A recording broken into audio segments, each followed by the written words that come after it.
Bismillahirrahmanirrahim. Assalamualaikum warahmatullahi wabarakatuh. Selamat siang. Perkenalkan, nama saya adalah Atik Nurwahini. Saya adalah dosen di Departemen Administrasi dan Kebijakan Kesehatan, Fakultas Kesehatan Masyarakat Universitas Indonesia. Video ini disusun dan diunggah sebagai bentuk pernyataan diri dosen pada unjuk kerja Tridharma Perguruan Tinggi.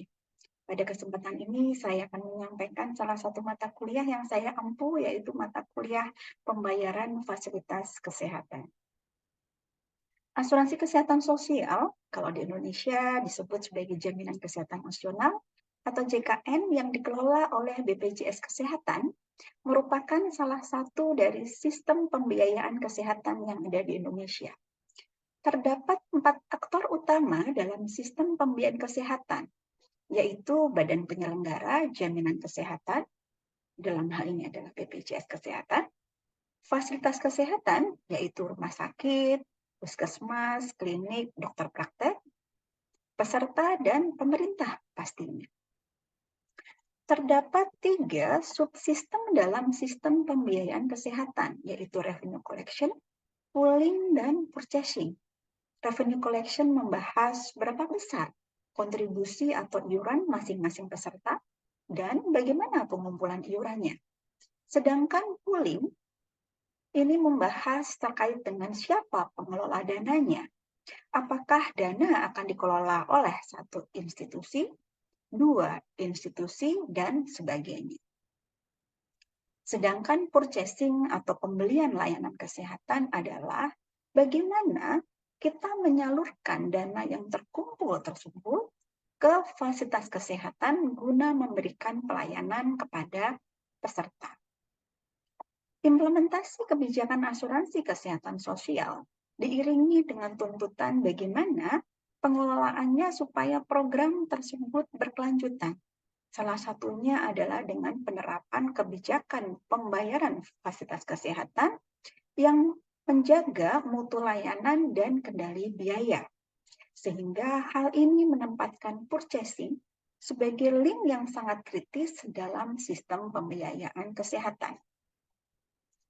Pembayaran pelayanan kesehatan tidak sesederhana mengganti biaya pelayanan kesehatan yang sudah dikeluarkan oleh fasilitas kesehatan plus margin.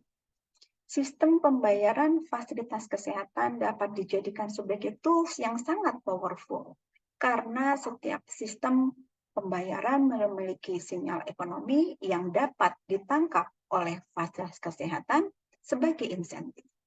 Setiap sistem pembayaran akan memberikan sinyal ekonomi dan insentif yang berbeda-beda, yang pada akhirnya akan mempengaruhi perilaku pelayanan kesehatan.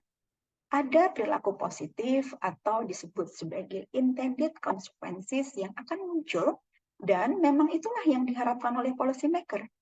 Namun, tak jarang ada pula potensi munculnya unintended consequences atau perilaku negatif dari fasilitas kesehatan yang tidak diharapkan oleh pengambil kebijakan. Mata kuliah ini akan membahas berbagai model pembayaran fasilitas kesehatan, kelemahan dan kelebihan setiap model, implementasinya di berbagai negara termasuk Indonesia, serta pelajaran yang dapat dipetik untuk perbaikan sistem pembiayaan kesehatan di Indonesia. Model pembayaran meliputi fee-for-service, negotiated fee-for-service, case rate, kapitasi, DRG atau yang kita kenal sebagai INASI-BIGIS kalau di Indonesia, serta mixed method DRG dan global budget. Metode-metode pembayaran itulah yang nantinya akan dibahas pada mata kuliah ini. Capaian pembelajaran lulusan program studi yang dibebankan kepada mata kuliah ini ada 2, yaitu mampu melakukan analisis masalah manajemen dan kebijakan kesehatan, dan yang kedua adalah mampu melakukan analisis efisiensi pelayanan dan program kesehatan. Sedangkan capaian pembelajaran mata kuliahnya adalah mahasiswa mampu memberikan rekomendasi bagi perbaikan kebijakan pembayaran fasilitas kesehatan di Indonesia berdasarkan karakteristik pembayaran dan pengalaman implementasi kebijakan pembayaran fasilitas kesehatan di berbagai negara. Untuk mencapai tujuan pembelajaran tersebut telah disusun topik-topik pertemuan yang terbagi dalam 14 sesi, plus UTS dan UAS hingga total menjadi 16 sesi. Mata kuliah ini diberikan kepada mahasiswa S2, Ilmu Kesehatan Masyarakat, Peminatan Asuransi Kesehatan. Metode pengajaran yang digunakan mengacu pada student-centered learning. Selain pemberian materi di kelas melalui presentasi oleh dosen, dosen juga memberikan bahan bacaan kepada mahasiswa sebelum sesi kuliah, sehingga mahasiswa telah memiliki bekal pengetahuan untuk berdiskusi di dalam kelas. Case-based method juga dilakukan dengan memberikan penugasan kepada kelompok mahasiswa untuk menggali informasi dan menelaah sistem pembayaran fasilitas kesehatan di berbagai negara yang kemudian akan dipresentasikan di depan kelas. Pembelajaran ini akan dilakukan dengan bauran, yaitu daring dan luring secara asinkronus maupun sinkronus menggunakan bahasa Indonesia. Terdapat 4 buku utama sebagai referensi dalam mata kuliah ini, yaitu Health Financing Guidance nomor 1 yang dikeluarkan oleh WHO, lalu Designing and Implementing Healthcare Provider Payment System How-to Manual, Diagnosis Related Groups in Europe, Moving Towards Transparency, Efficiency, and Quality in Hospital. Yang terakhir adalah Purchasing to Improve Health System Performance. Namun pastinya mahasiswa dipersilahkan untuk menggunakan referensi lainnya, terutama dalam pengerjaan tugas. Untuk mencapai CPMK, mahasiswa diberikan tugas untuk menelaah implementasi kebijakan pembayaran di berbagai negara dan merekomendasikan kebijakan pembayaran fasilitas kesehatan di Indonesia sesuai dengan petunjuk pelaksanaan tugas. Kegiatannya meliputi literatur review, penulisan makalah, pembuatan bahan presentasi, dan presentasi kelompok. Asesmen dilakukan menggunakan 4 bentuk, yaitu kuis, tugas telaah implementasi kebijakan, UTS, dan UAS. Hal ini telah disampaikan di awal perkuliahan. Baiklah, berikutnya akan disampaikan 2 sesi pengajaran yang dilakukan di kelas melalui Zoom meeting. Sesi pertama adalah sesi di mana dosen memberikan ceramah dan diskusi di dalam kelas. Sedangkan sesi kedua adalah contoh case-based method yang dilakukan melalui presentasi tugas kelompok oleh mahasiswa yang kemudian diteruskan dengan diskusi. Baik Bapak Ibu, silakan untuk menyimak video berikutnya.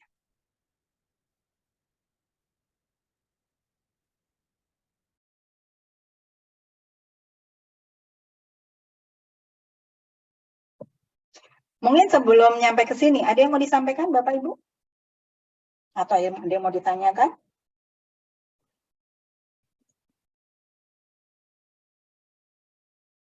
Tidak? Oke, kalau tidak ada saya teruskan.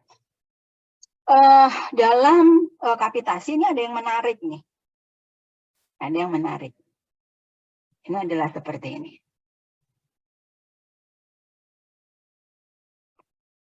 Ya, ini adalah headline tahun 2015. Nah, mungkin ini dulu 2015. Ini mungkin ya ininya apa namanya?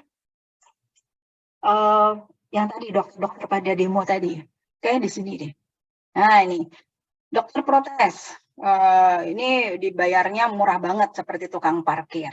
Dibayar cuma 2.000 per pasien. Banyak dokter mengeluh. Dokter gelisah dibayar murah. Ini ngomongin kapitasi ini mereka. Tidak ngomongin CBGS. Mereka ngomongin kapitasi. Dokter hanya dibayar 2.000 dari BPJS. Dibayar rendah 30.000 dokter gigi ancam mundur dari BPJS Kesehatan. Pertanyaannya ini. Benarkah pembayaran kapitasi membayar dokter seperti tukang parkir?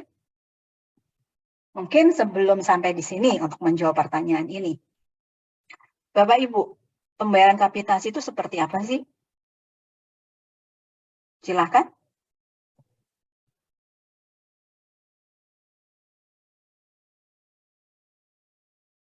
Siapa yang akan menyampaikan pendapat? Ya, silakan Pak Reza. Ya, kalau kapitasi itu kalau di konsepnya JKN jadi dibayarkan per kepala sesuai dengan jumlah peserta pendaftarnya. Jadi norma kapitasinya itu disepakati dulu di awal.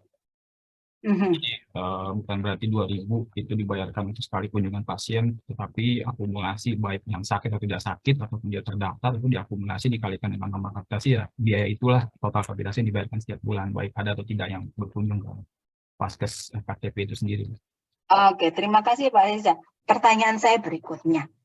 Bapak Ibu, sinyal ekonomi apa yang diberikan oleh kapitasi kepada Vaskes? Saya akan dapat banyak kalau apa? Kalau pasiennya sedikit, Bu. Kalau pasien sedikit. Oke, kalau pasiennya sedikit. Silakan Bu Nurmala. Kalau jumlah efisien. penduduknya banyak. Jumlah pesertanya. Bu Nurmala? Jumlah penduduknya, Bu. Jumlah peserta BPJS. Jumlah peserta terdaftar di Vaskesnya banyak dan pesertanya sehat-sehat. Oke, kalau pesertanya yang terdaftar banyak, sehat-sehat. Jadi saya tadi belum dengar Bu Nurmala. Jumlah terdaftarnya, Bu. Jadi jumlah penduduk di wilayah tersebut yang terdaftar di BPJS Vaskes tersebut. Oke, dan jadi sehat-sehat, Bu. Dan sehat-sehat. Tadi sama ya. Jadi artinya saya akan dapat banyak kalau satu, jumlah pesertanya banyak, gitu kan? Kalau jumlah pesertanya sedikit ya enggak ini gitu ya. Jadi artinya jumlah pesertanya harus banyak. Gimana caranya untuk dapat jumlah peserta yang banyak?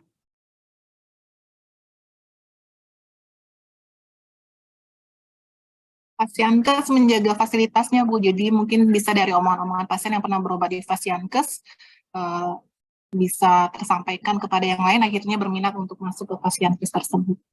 Yang disampaikan apa, Bu Siti Yunianti? Kualitas dari pelayanan yang bagus. Berarti kan artinya begini kan, bahwa dengan kapitasi maka mereka tahu bahwa kalau peserta saya banyak, maka saya akan dapat banyak, gitu kan ya. Bagaimana caranya supaya pesertanya banyak? Ya harus memberikan pelayanan yang berkualitas. Supaya apa? Supaya dari mulut ke mulut itu bisa terdengar lah bahwa bagus loh di sini loh, gitu ya. Dokternya selalu ada, nggak pernah dokternya nggak ada, nggak pernah harus kita datang lalu harus pulang dan sebagainya, on time dokternya gitu, nggak pernah telat dan sebagainya. Sehingga ini jadi artinya kualitas itu akan dijaga walaupun katanya kalau dengan kapitasi itu tadi kan ada efisiensi, tadi disebutkan ya efisiensi itu sangat mungkin ada hubungannya dengan under treatment, gitu kan? Tetapi dengan cara mekanisme bahwa peserta boleh pindah setiap bulan, kalau dia nggak happy, gitu kan istilahnya, maka itu akan menjaga supaya under treatment itu tidak terjadi. Walaupun mungkin masih terjadi, tetapi diantisipasi gitu. Antisipasinya apa? Ya pokoknya boleh keluar setiap bulan, walaupun nanti repot. Tetapi di sini Vaskes harus menjaga kualitasnya. Menjaga kualitas layanan itu tujuan kebijakan atau tidak, Bapak Ibu? Iya, Bu. Iya. Iya, Bu. Tujuan kebijakan kan ya, jadi artinya kita nggak perlu harus berkoar-koar, ayo berikanlah pelayanan yang berkualitas, nggak usah bilang begitu gitu. BPJS, Kemenkes juga nggak usah ngomong begitu, itu sudah pada paham. Kalau saya tidak memberikan pelayanan berkualitas, ya nanti peserta saya akan sedikit. Oke, jadi tadi ya peserta. Nah, kalau efisiensi yang lainnya Bapak Ibu, bagaimana cara supaya efisien?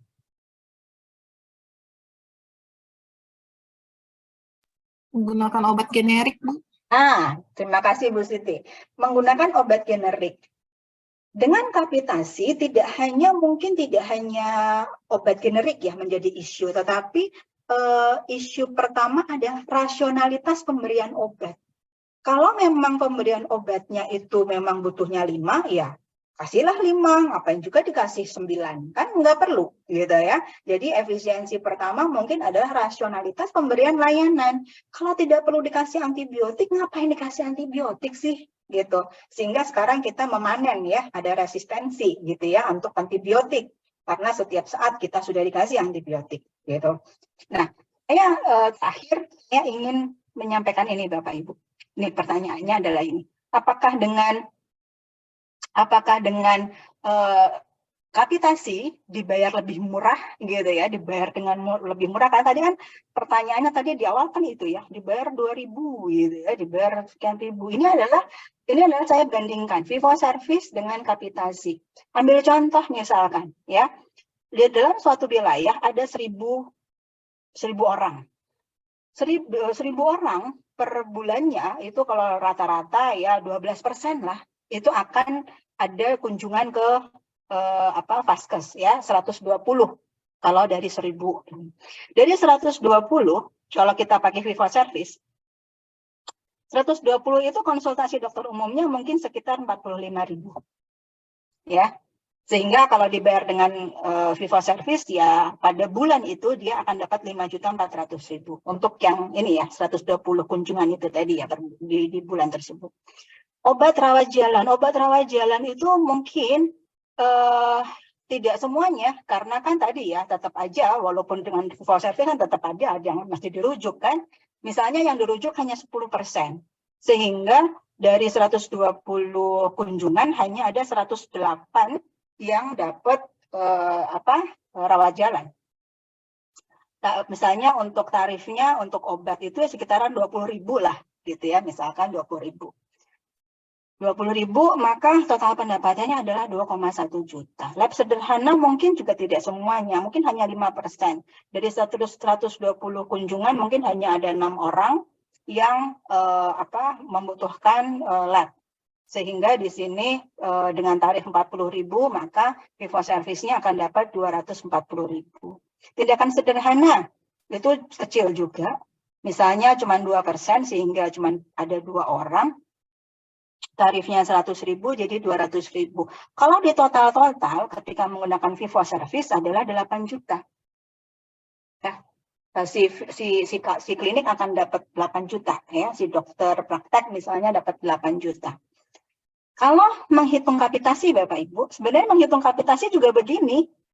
Gitu ya, menghitung kapitasi maksudnya menghitung ketika Kementerian Kesehatan gitu ya bareng-bareng sama BPJS menghitung kapitasi, caranya seperti ini juga Bapak Ibu. Kita lihat frekuensinya, kita lihat di sini tarif tapi mungkin biaya yang dilihat ya, biayanya berapa, sehingga di sini dapatlah misalnya let's say kita biayanya menggunakan tarif fee for service supaya kita bisa bandingkan fee for service dengan kapitasi.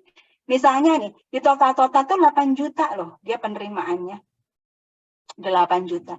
8 juta kalau kita bagi dengan 1.000 peserta tadi ini, di wilayah terban kan tadi ada 1.000 peserta ya. Berarti 8 juta dibagi 1.000 peserta, maka 8.000 per peserta. Sama dengan kapitasi. Dapatnya adalah 8.000 per peserta, dan pesertanya adalah ada 1.000, 8 juta. Jadi artinya antara fee for service dengan kapitasi itu total dananya itu nggak berbeda Bapak Ibu. Ya segitu aja gitu. Tapi cara memberikannya berbeda sehingga perilakunya pun berbeda. Tapi totalnya ya segitu gitu. Artinya tadi kalau dibilang bahwa mendolimi dokter gitu ya, itu menjadi terpatahkan di sini karena ininya beda. Mungkin yang terjadi adalah manajemen di klinik tersebut. Coba kalau misalnya dokternya juga ownernya, mungkin ya tidak akan berteriak gitu ya untuk ini gitu ya. Jadi sebenarnya jadi uangnya totalnya itu sama, hanya cara memberikannya saja yang berbeda. Sama ketika Bapak Ibu misalnya punya anak, ada diberikan per bulan di awal sama diberikan per hari, itu mungkin totalnya sama, tapi perilakunya akan berbeda gitu. Ya samalah dengan Vaskes itu. Totalnya sama, tapi cara memberikannya yang berbeda, maka perilakunya juga akan berbeda.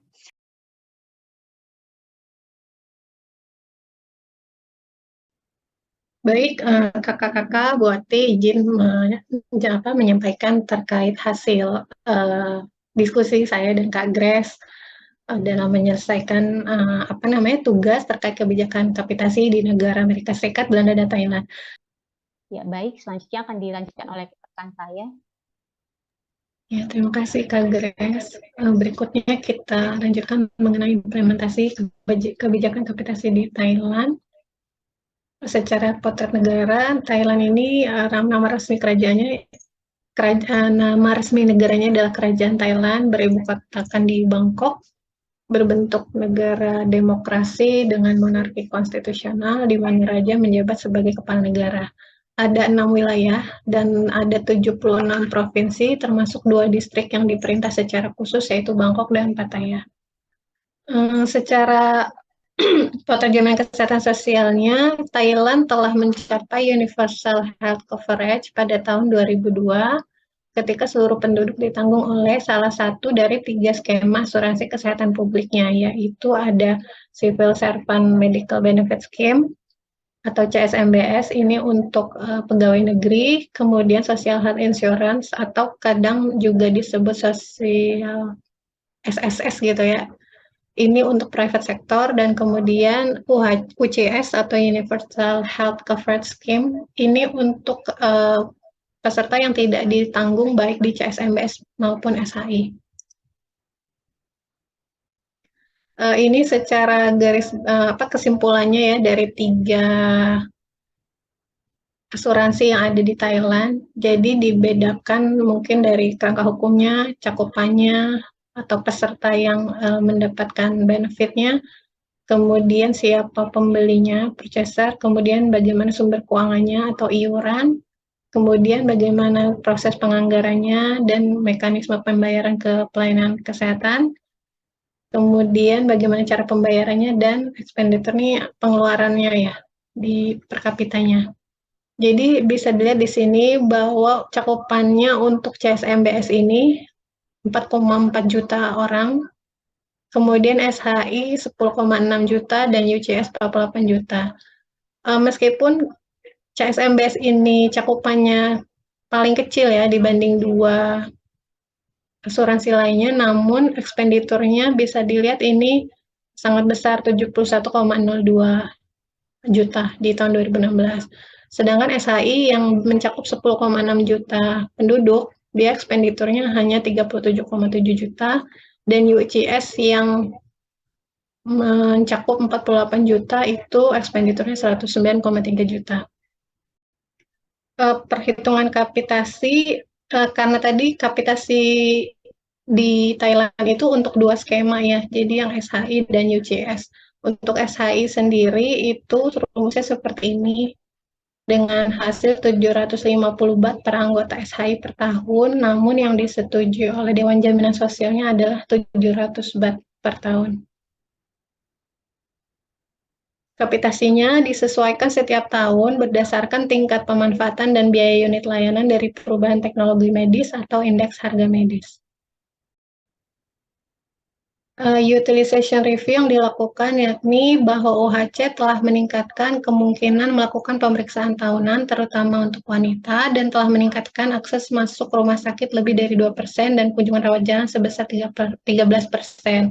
Tidak ada bukti moral hazard seperti meningkatnya perilaku tidak sehat atau berkurangnya upaya pencegahan.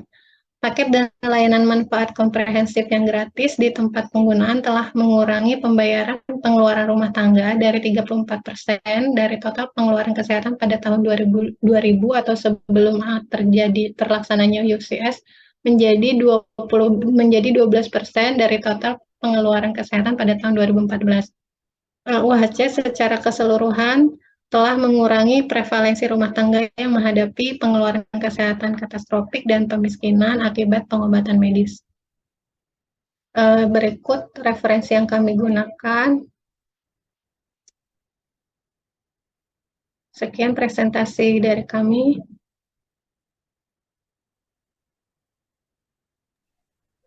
Baik, terima kasih Mbak Devi, Mbak Gracia. Ada pertanyaan? Ini menarik apa namanya yang disampaikan ya. Ada pertanyaan untuk Mbak Devi dan Mbak Gracia?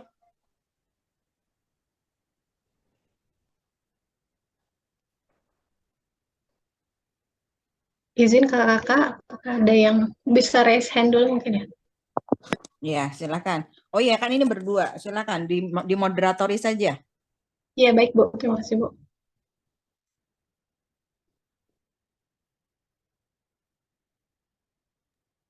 Kak Fira, Kak Dev. Kak Fira. Iya, silakan Kak Fira.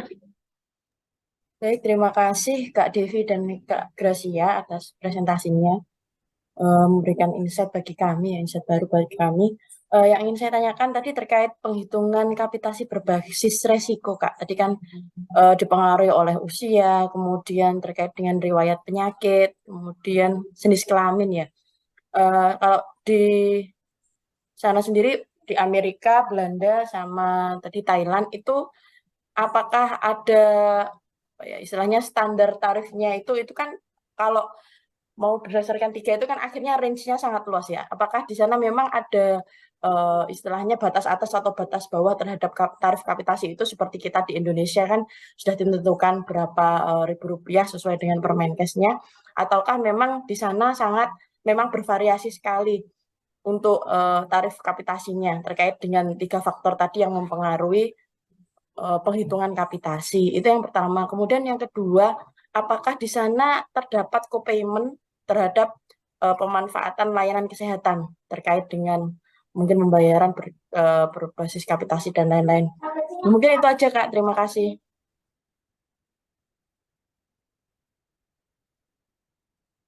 Baik, selanjutnya mungkin dari kakak yang lain. Untuk yang Thailand sendiri, di Thailand sendiri untuk penerapan kapitasinya. Oh iya, tadi ya, jadi sebenarnya ini pertanyaannya kalau diinget-inget mirip sama pertanyaannya Kak Halin tadi ya, Kak Rosel. Jadi intinya kesimpulannya kayak dianggap bikin satu halaman buat tabelnya gitu ya. Kapitasi itu di sininya 3 negara, terus intinya apa tadi kan itu jumlah organisasinya, ini 1, ini 2, ini berapa. Nah, itu perbedaannya aja nggak usah persamaannya. Lalu, nah ini tadi yang menarik, komprehensif ya. Di Thailand itu, coba deh, saya tertarik dengan yang tadi di Thailand, dengan, saya lupa, di Thailand atau di Thailand kayaknya. Di Thailand tadi yang proporsi ininya turun dari 35 something menjadi 12% atau berapa? Coba deh. Yang di Thailand, coba di share screen lagi yang di Thailand.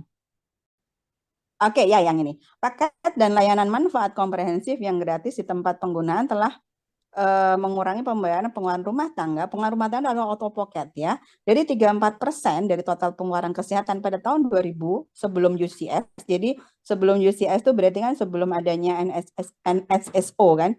Sebelum yang di luar PNS dan sosial peserta pekerja ya, pekerja itu SSS itu bukan private, pekerja swasta gitu lah ya istilahnya ya, pekerja swasta, tapi kan dia bukan private insurance, dia tetap social health insurance gitu. Mungkin itu yang diskusi kita kali ini. Sudah jam 5:30, ternyata seru juga ya diskusinya ya. Baik, terima kasih untuk diskusinya pada sore hari ini.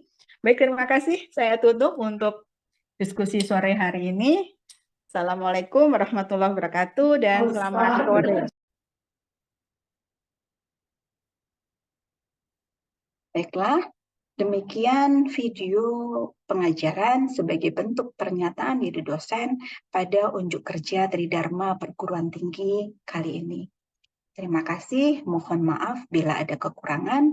Wassalamualaikum warahmatullahi wabarakatuh.